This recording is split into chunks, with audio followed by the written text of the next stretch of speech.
क्या आपकी तिजोरी भी लगातार हो रही है खाली? कोई काम नहीं बनता, हर काम बनने से पहले बिगड़ रहा है, धन घर में नहीं रुक रहा। क्या आप भी धन संकट की वजह से परेशान हैं?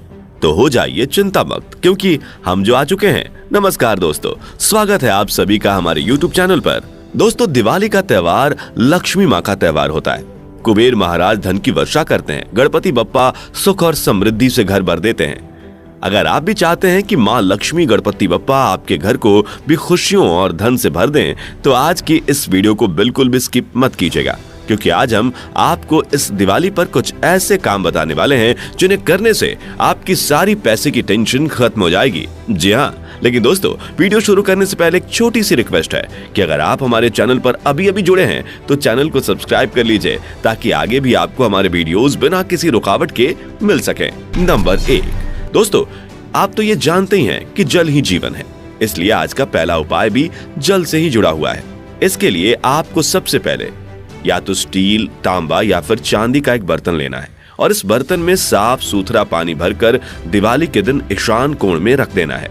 याद रहे कि पानी और बर्तन दोनों ही नहाने के बाद रखे जाएं। दूसरा, दोस्तों, हमारे जीवन में वास्तु का बहुत महत्व होता है। हालांकि कई लोग इस बात को नहीं समझते, लेकिन अगर आप इस दिवाली अपने रोज के धन के संकट से मुक्ति पाना चाहते हैं तो आप ध्यान दें और अपनी तिजोरी का मुंह उत्तर दिशा की तरफ ही रखें। अगर आपकी तिजोरी का मुंह किसी और दिशा में है तो इस दिवाली सबसे पहले उसे उत्तर दिशा की तरफ करें। नंबर 3, इसके अलावा तिजोरी के अंदर रखे गहनों और रुपयों को भी यूं ही ना डालें, बल्कि उन्हें भी लाल या पीले रंग के कपड़े में लपेट कर रखें। दरअसल हिंदू धर्म के अनुसार पीला और लाल रंग सुख और समृद्धि का प्रतीक माना जाता है। कहा जाता है कि पीले और लाल रंग के कपड़ों से माँ प्रसन्न होती हैं और आपको आशीर्वाद देती हैं। इसलिए इस दिवाली अपनी तिजोरी के सामान को लाल और पीले रंग के कपड़े में लपेट कर रखें। अगर आपके काम बनते बनते बिगड़ रहे हैं तो आप इस उपाय को आजमा कर देख सकते हैं। चौथा, दोस्तों, इस दिवाली माता लक्ष्मी की पूजा करने के लिए आप उत्तर या उत्तर पूर्व दिशा का चयन करें। यानी माता लक्ष्मी और गणपति बप्पा की पूजा उत्तर या उत्तर पूर्व दिशा में ही करें, क्योंकि यही माता के आने की दिशा होती है। इसके अलावा अगर आप धन की वर्षा चाहते हैं तो दिवाली पर लाल या पीले रंग के कपड़े पहने और माता लक्ष्मी का पूजन करें। ये उपाय माता लक्ष्मी की कृपा आप पर बनाए रखेगा। पांचवा, दोस्तों, अगर आप भी अपनी तिजोरी को भरी देखना चाहते हैं तो इस दिवाली कि रात को लक्ष्मी पूजन के बाद 9 गोमती चक्र अपनी तिजोरी में जरूर स्थापित करें।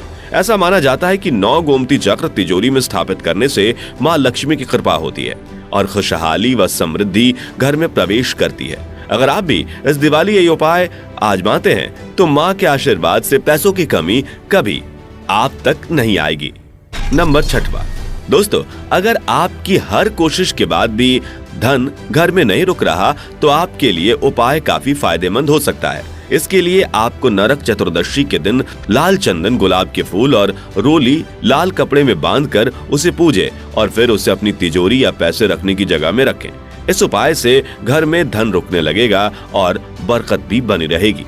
7वां, इसके अलावा इस दिवाली में एक उपाय शुरू कीजिए, ये आपकी जिंदगी में खुशहाली ही खुशहाली लाएगा। इसे आप दिवाली से शुरू करते हुए हर अमावस्या की शाम को एक दिव्यांग या फिर किसी जरूरतमंद को भोजन कराएं और ऐसा हर महीने की अमावस्या को करें। इस उपाय से आपके धन का संकट दूर होगा और उसमें तेजी से वृद्धि भी होगी। 8वां, दोस्तों, अगर आपके परिवार में आपसी मतभेद हैं, कोई किसी की बात नहीं सुनता या किसी भी बात को लेकर मनमुटाव चल रहा हो, तो आप इस दिवाली अपने मनमुटाव को भी खत्म कर सकते हैं। जलते दियों को शांति और एकता का प्रतीक माना जाता है, इसलिए इस दिवाली ये जलते दिए ही आपके परिवार की कलह को दूर करेंगे। इसके लिए आपको ये ध्यान देना है कि घर को मिट्टी के दियों से ही रोशन करें, लेकिन ध्यान रहे कि दियों की संख्या 11, 21 या फिर 30 ही रहनी चाहिए। ये नंबर शुभ माने जाते हैं। मिट्टी के दियों में आप घी का इस्तेमाल करें तो बहुत अच्छा रहेगा। इसके अलावा याद रखें कि दियों में बत्ती लाल रंग की होनी चाहिए। सबसे पहले इन दीपकों को जलाकर अपने पूजा गृह में रखें और शांति से पूजा करें। इसके बाद दीपकों को घर के हर दरवाजे और मुख्य द्वार पर रखें। ये दीपक आपके परिवार के कलह को धीरे धीरे दूर कर देंगे। हिंदू धर्म कहता है कि ऐसा करने से आपके परिवार के रिश्ते भी इस दीपक की ज्योत की तरह जगमगा उठेंगे। 9वां, दोस्तों, अगर आप दीपावली की शॉपिंग के लिए निकले हैं या धनतेरस पर बाजार की सैर पर हैं, तो एक सबसे जरूरी चीज अपनी लिस्ट में ऐड करना ना भूलें। दरअसल दोस्तों, हिंदू धर्म में झाड़ू को काफी महत्वपूर्ण माना जाता है। इसका कारण भी है। झाड़ू आपके घर से सिर्फ गंदगी को ही नहीं निकालता, बल्कि उन परेशानियों को और बलाओं को भी आपके घर से दूर रखता है जो ना चाहते हुए भी आपके घर में चली आई हैं। इसलिए धनतेरस के दिन झाड़ू खरीदना ना भूलें, ये शुभ माना जाता है। लेकिन अगर किसी कारणवश आप धनतेरस के दिन झाड़ू खरीदना भूल जाते हैं तो दीपावली के दिन सुबह ही ये शुभ कार्य करें और एक नया झाड़ू खरीदें और उस झाड़ू से पूरे घर की सफाई करें। सफाई करने के बाद ज्यादातर देखा गया है कि लोग झाड़ू को आंगन में या किसी ऐसी जगह पर रख देते हैं जहां हर किसी की नजर उस पर पड़ती है। लेकिन इस दिवाली अगर आप माँ लक्ष्मी को प्रसन्न करना चाहते हैं तो आप ऐसा भूलकर भी ना करें, बल्कि झाड़ू लगाने के बाद उस झाड़ू को किसी ऐसी जगह पर रखें जहां किसी की नजर उस पर ना पड़े। ऐसा कहा जाता है कि अगर झाड़ू को छिपा कर रखा जाए तो माँ लक्ष्मी प्रसन्न होती है और अपनी कृपा हमेशा आप पर बनाए रखती है। नंबर 10वां, दोस्तों, दिवाली का पावन पर्व अमावस्या के दिन आता है, यानी कि इस दिन अच्छाई और बुराई दोनों ही हावी होती है और दोनों ही अपने आप को सिद्ध करने की कोशिश में रहती हैं। इस दिवाली के दिन ये बहुत ही जरूरी है कि पीपल के पेड़ को जल चढ़ाया जाए। इसके लिए आप दिवाली के दिन सुबह सुबह नहाकर सफेद वस्त्र पहनकर पीपल के पेड़ को जल चढ़ाएं, ताकि बुराइयां आपसे कोसों दूर रह सकें।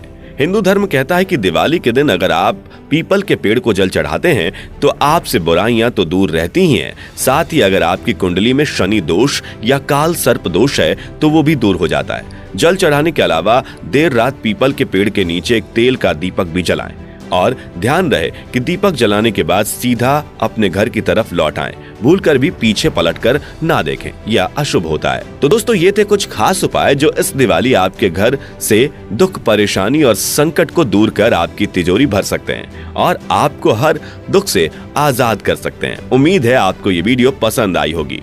इस वीडियो से जुड़ा कोई सवाल है तो आप नीचे कमेंट बॉक्स में लिखकर हमें बता सकते हैं। अगर वीडियो पसंद आई हो तो वीडियो को लाइक करके शेयर कर दीजिए और अगर आप हमारे चैनल पर नए हैं या आपने अभी तक हमारे चैनल को सब्सक्राइब नहीं किया है तो सबसे पहले चैनल को सब्सक्राइब करके बेल आइकन प्रेस कर दीजिए।